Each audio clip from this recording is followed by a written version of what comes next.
This is the April the 12th edition of Lunch and Learn, which is sponsored by the Arkansas HVACR Association in partnership with the Arkansas Department of Labor and Licensing, the HVACR licensing program.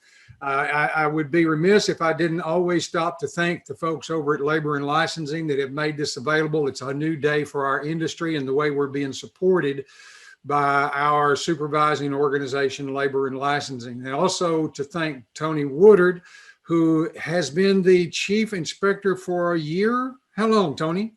Almost a year and a half. Almost a year and a half. Anyway, Tony's been connected with our program for since Noah got off the ark and wondered how he was going to air condition his tent.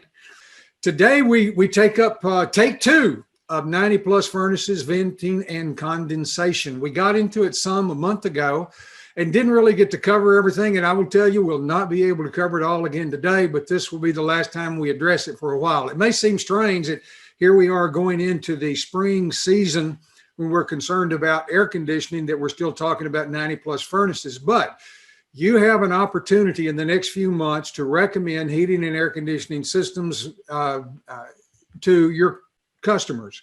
One of the things that you will need to consider is whether or not to recommend a 90 plus furnace, and the world is going in the direction of 90 plus furnaces. So you need to know more about them so that you don't get into the same kind of problems that some folks did this last winter with their 90% furnaces. So we'll see if we can make this thing go. One of the things we want to start with is, Tony, this is one of the cool things that we looked at. Doesn't have to do only with 90% furnaces, but what manufacturers are trying to get their dealers to do. Yes, this is a nice tool, and this could go for category 3 or 80% furnaces. And they make one of these for your heat pump, your condenser, your air handler. It's just an outstanding way to start with your new installers when you're training them. And you don't understand, when you start showing them this, you're training them to the extent they're going to be an outstanding installer. They're taking the time to check manifold gas pressure, amp draw, the air pressure, the static, all these things that instead of getting them into just running duck and hooking it up, this is an excellent tool to use. And it's a starting point. Like putting the horse in the gate here, we're trying to start them out. But this right here would work on any unit. It really would. Well, I don't know about you, Tony, but when I'm in a hurry, no matter how dedicated I am to doing the right thing, I will forget something. And sure, I need a check sheet to make me go back and say, oops, I forgot that. And when we get these gray hairs on our face, we need even more. Yeah, that's true. Last time we looked at this slide and we talked about it as an example of a stalagmite coming up. And Tony, the reason I wanted to look at this again is because I was over in Forest City a couple of weeks ago, and a couple of dealers there from Palestine said one of the ways that they are avoiding this thing coming up like this is that they're putting some kind of a retainer here. I don't know what it is exactly, but anyway, they're putting rock salt right here, just like they were going to make ice cream, and that doesn't freeze and build up like that. I mean, it's not a complete solution, but I don't know. Have you ever heard of anybody doing that? Yes. In fact, if you look at the category 3 RTU package units, they tell you, I'll give you, for example, a Frigidaire Nordyne product. It tells you to build a 12 by so many deep box. They fill it full of screen and gravel, and it's a neutralizing thing, and it dissipates that out there, and it gives a place for that not to get solid and build up like that. Because those drain lines were so close to the ground coming out. Now, I just thought that was cool. It's something so simple sometimes that we overlook it. Like I said, these two dealers from Palestine are doing what you said, and they're filling it with rock salt. So, I mean, you know how cold rock salt, I mean, the water in an ice cream freezer can get because you put the rock salt in there, cold enough to freeze ice cream. Maybe that would be one of the things you could do as a solution. It might be worth a try. Right. Yeah. I mean, it's crazy how high that ice will stack up like that with that type of temperature we had. Mm-hmm. One of the other things is that for us to remind ourselves, especially for people who've never put in a 90 plus furnace, they've stayed with the 80s and they're, kind of experimenting with the thought of doing a 90% furnace, is to realize this is a new animal. It's not your granddaddy's 60% furnace. You remember those days back when a furnace was 60% if it was doing good? Oh, yeah. We didn't have to worry about Closet much was back warm, then. yeah. Yeah, you went in there and the closet's warm. It's heating. Yeah. One of the things we addressed last time, and we'll move through the things that we addressed last time as quickly as we can, and that is to make sure that you've got enough drop on a horizontal run. The thing that I had to look twice at, Tony, is that this is talking about the exhaust slope, not the condensate slope. Correct. The exhaust slope. And if you have to go straight flat horizontal, you can look at all. They want it's a catch trap with a circular type motion design build halfway in there. They give a footage of how far away from that furnace. You have to design this. If you can't get that slope to get that water back to collector box, they want this open out there, and you have to loop it. So our next slide here just kind of shows us a little chart of how that would be. If you were going to have 30 feet, you would want to make sure that you had 7.5 inches of drop across there. And that's not that much. I've actually got a picture I just took in the attic, a 48-foot vent run, and it had a 1 foot drop on it. And that you can get to 7 inches at 30 foot pretty easy. And it just doesn't look like it's barely climbing. Also concerning the vent pipe, and this thing that I wanted us to point out here, Tony, is that we talk about things like code, we talk about things like manufacturer's instructions, and just common practice out in the field. Like, for example, a common practice would be an example of somebody using a rock salt. But code always defers to manufacturer's instructions. Is that correct? Yes, sir. That's the first thing we do, because they're 90% of the time, they're more stringent than our code. So this right here talks about, from this particular manufacturer, and I don't remember which one it was, talked about you've got to do something to keep that thing from freezing. So it's not like we can just throw it up there and say it wasn't my fault. It wasn't in code or whatever, but actually there is code about that as well. There is. There absolutely is. This would be, let's see, all vent installed through unconditioned spaces where below freezing temperatures are expected to be insulated, et cetera, et cetera, et cetera. But it also gives an option of using heat tape. Yes, the regulating 3-watt heat tape, they do. Most of them see that on their condensate drain or their collector down. But I've seen some of the instructions that have not, I haven't seen one that required it, but I saw a couple that recommended that on their vent. But then I think you actually got a chart in here. They've gone back to get specific on how many feet you can run a pipe uninsulated versus if it goes further, then you will have to insulate the vent pipe. Now, one of the things on here that was here last time, but I didn't really pay much attention to, and that is that if you're going to use heat tape, you cannot put insulation over the top of it. Why is that? I'm digging into that as we speak right now, because I know if you look at the Ream Rude instructions, they get specific of where they want it, and then they want it armaflexed over it. But somebody had made me aware of one of the manufacturer instructions of the, it wasn't the 3-watt, but it was the 6-watt tape, said do not insulate. That was the instructions of the heat tape, said don't put it into armaflex. So we're digging into that now.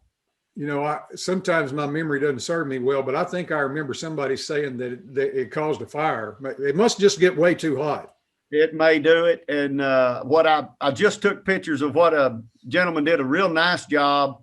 And he's put it to where the outlet is in the attic to where they can plug it in the wintertime and unplug it. So it won't be plugged up, but just during those few cold hours that it's running.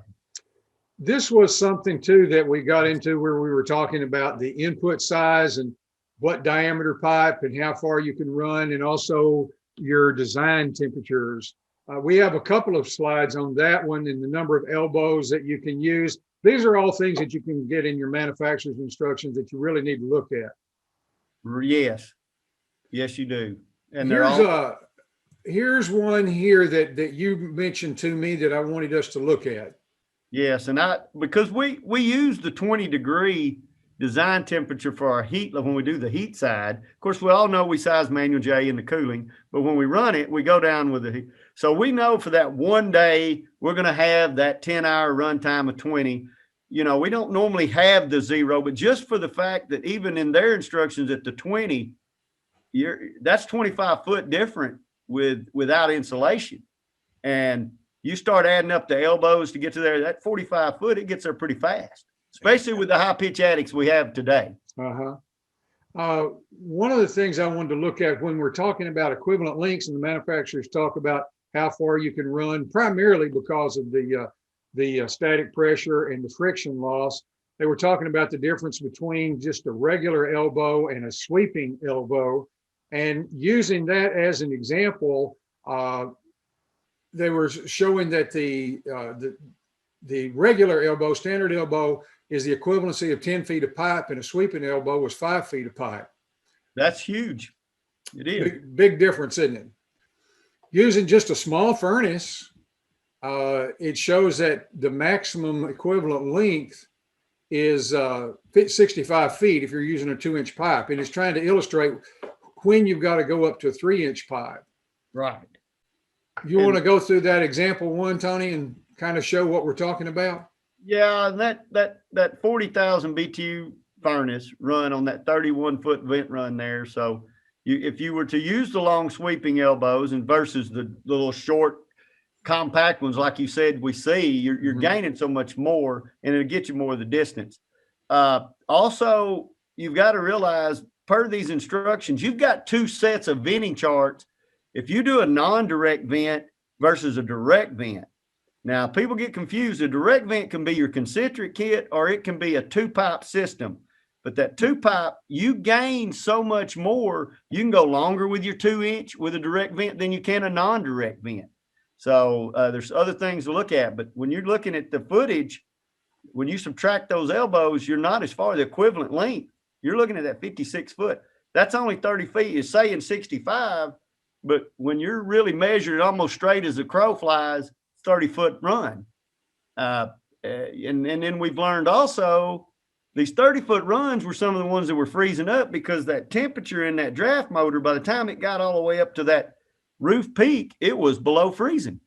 There's not much heat coming out of them. Yeah. We measure 78 degrees on the roof pitch most of the time outside when it's not that cold outside.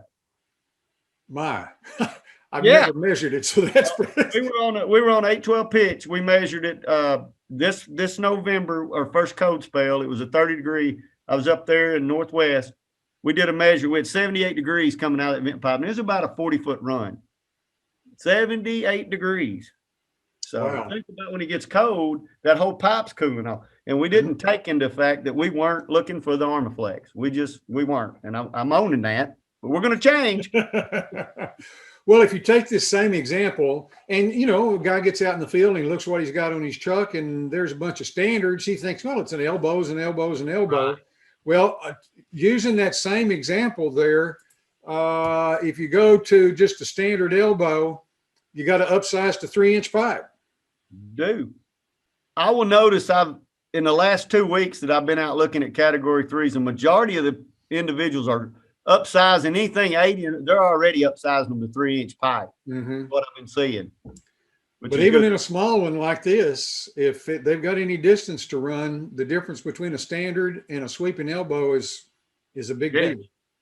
Let's see. Oh, okay. This is where we get into the code. Back to the beginning thing. It says you've got to comply with the manufacturer's instructions, and the slope on the condensate has to be at least 1/8 of an inch, which, boy, that doesn't seem like very much.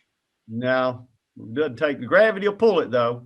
Yeah. And it's just the amount of water these things produce is what I've learned is really amazes me. It just, that we understood that natural gas for, 2 molecules of gas you're burning, that's 1 molecule of water, where in propane, it's 4 to 1.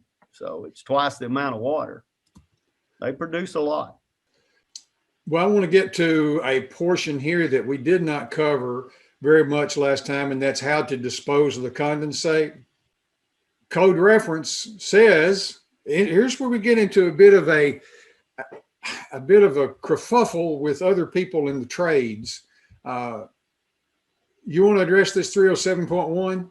I do, and we have addressed this in the past. We had a code spell of 2009 or 10, and there was a builder, and I'll just say in Saline County, and I was working with the state plumbing inspector at that time, who is now since retired, and we designed a system that even though it might not have meant code, it resolved our problem. And it was on the drain, waste, and vent of a washing machine, where you have your standoff pipe come up about 30 inches. We kind of duplicated that before we got to the top plate. We came out and did another one and had it stand up enough to our 14-inch insulation level.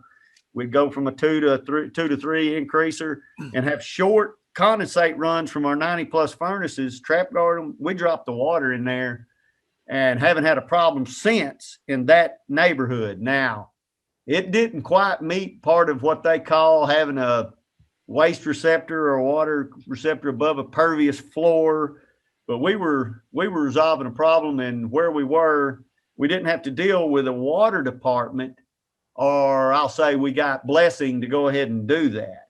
And I know you and I have dealt into this and dug into the amount of water and the acidic level and all that, but there are things you can do with that as well.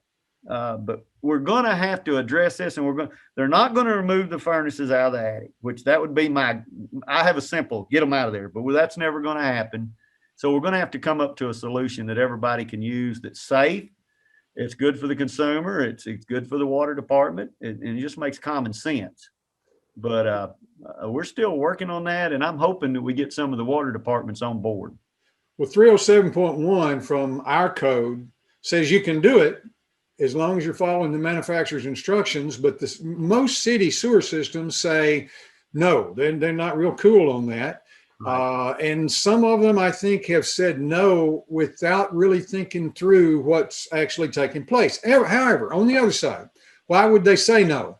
Well, again, and that is the acidic nature of the condensate coming off a 90% furnace. I've seen numbers as low as 2 and as high as 5. So somewhere between lemon juice and rainwater is where it's going to be coming out. Now, is that a problem? Of course it's a problem, because, this is, I think, more in a northern climate. I'm not sure it produces this much in our area, that the condensate, if you had 100,000 furnace and if it operated all year long and you calculated all the water that came out of it, they say it could be up to 2,000 gallons. What do you think? I'm leaning more towards, even in this latest winter we had, I'm leaning towards more between 12 and 1,400 gallons. And we, they had to start somewhere with 100,000, but we have more 80 to 86,000 BTU furnaces in the attic, and the runtime and the homes are built better. I just can't, we did have that 1 or 2, 3 days here where they ran nonstop. But that's hard pill for me to buy right there, because that's just a little heavy, I believe. We should be able to take that 2,000 and multiply it by the factor of the BTU capacity of the typical furnace. And even if 2,000 is right someplace on 100,000, we very quickly could drop that thing down to 1,500 or so. Yes. The next thing is that there is a part of the plumbing code that we have to work with, 803.2, talking about a neutralizing device. And it does. And I spoke with an individual today that sells them, and he said they're improved these. They've got better replacement cartridges to where they won't. It's a desiccant that, there's 2 words out there for the heat and air world. You have absorb and adsorb. Absorb, you take a sponge, you set it in the water, it picks it up, you can move it and squeeze it out over here. A desiccant, like we use in our filter dry, adsorbs. It chemically alters it, takes it in.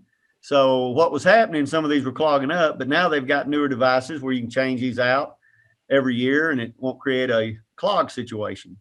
But what I read is that for the most part, it's something like what marble or granite that they can put in there that works to be able to add, or I don't know what you just said, but one of those two. Anyway, it neutralizes it. It does. It kills it. It's not so strong as it's going down into the waste receptor there. But I'm telling you, by putting it where we're thinking about putting it in the water, we're diluting a lot of it. We're really diluting a lot of it. So it's limestone or marble. I knew we had a slide someplace. I know that when I was looking at the prices of these things, they were selling online for, I don't know, somewhere between $40 to $100, with refills costing, I don't know, they were 30-ish, something like that. So, even if you were concerned about pouring that stuff outside the house and you were taking care of, the stalagmite problem, you still have a situation where some people say it'll kill the flowers, So Right. people don't want that to happen. Correct. So you could put a neutralizer on there and that would solve that problem. Code is a little weird with the plumbing code on this issue. And I don't understand plumbing. So this must be what you were talking about a while ago. It is, and I don't understand it either, Tom. It's why we're not a plumber, right? Yeah, I'm not right. I'm not. I can't grasp my mind around why this is such a problem over there. I mean, we all have codes, and well, I talked to those folks over the other day, and they were really open, super helpful, super nice, and they tried to explain it to me. And what you said that you were doing with the washing machine drain box, they went into great detail like you did, and I'm just absolutely clueless. One thing I am certain of is that it's not allowed in most city sewer systems, and it may not be recommended for septic systems. And if you're going to put it on plants, make sure you do it azaleas, rhododendrons, I'm not a master gardener either. Rhododendrons, etc. And that you can use a neutralizer, and that's probably a good idea to do that. Other part of this is don't just decide you're going to be a lone ranger and start dumping stuff over into the sewer system and thinking that you're going to get by with it, because when the day comes that you get caught, if the local city sewer system said, no, that wasn't good, yes, but you can have your tail in a crack. You want to work cooperatively with those folks. Right. Let us work on that and get the city's approval, and we'll go from there. We'll reach out to you and let you know, hey, this city's in compliance or not. And yeah, let us work on that on the state side and then pass it on down to you. I guess ultimately at the conclusion of these, I'm sure we raised some questions. You talked about opening a can of worms, and maybe we did today. You can call 682-9201, 682-9201, and give your questions, your complaints, or your compliments, code-related issues. Say what you're doing that's working really well for you. I'd really like to know if some of you are working with the local city waste departments to make that, acceptable. That'd be interesting to know, so we could kind of track that. If you're working with your city, please call this number or call the association and let us know, because we'd like to see some momentum taking place there. Absolutely. Give us a shout. Let us know. Give us some ideas you want us to talk about. I know we're going to touch on, if you're not familiar with your NFPA 90A and 90B requirements for your duct liner and your duct material for your plenums, we're going to discuss that one next month. So if you do metal work, this won't shock you. If you do duct board, it's going to be an eye opener. Well, and in Little Rock, we don't see much duct board, but I tell you, up in the northeastern part of the state. Yes, sir. So I'm sure we'll get some questions on that. Absolutely. Our next session is May the 10th. That should be the second Monday. If I looked at my calendar right, frequently I look at my calendar wrong. Check it out, because it's always the second Monday of each month. And we always have Tony Woodard, the state chief inspector, who kind of, points us in the right direction. One thing about it, if you want to know what's right or wrong, ultimately it is our HVAC, our licensing board, and Tony reflecting whatever they're saying and whatever code is saying. So if you want to make sure you're making money and staying out of trouble, you want to tune in every month, the second Monday of each month, to these Zoom sessions, the lunch and learns. Grab your burger, grab you some fries, and grab you something good to drink. Spend about 20 minutes with us, and it will make you money, or at least save you some money in the future. Tony, thanks, my friend. I appreciate you. You bet, Tom. Thank y'all. And for everyone that tuned in, thanks a bunch, and we'll talk to you in a month. Bye now.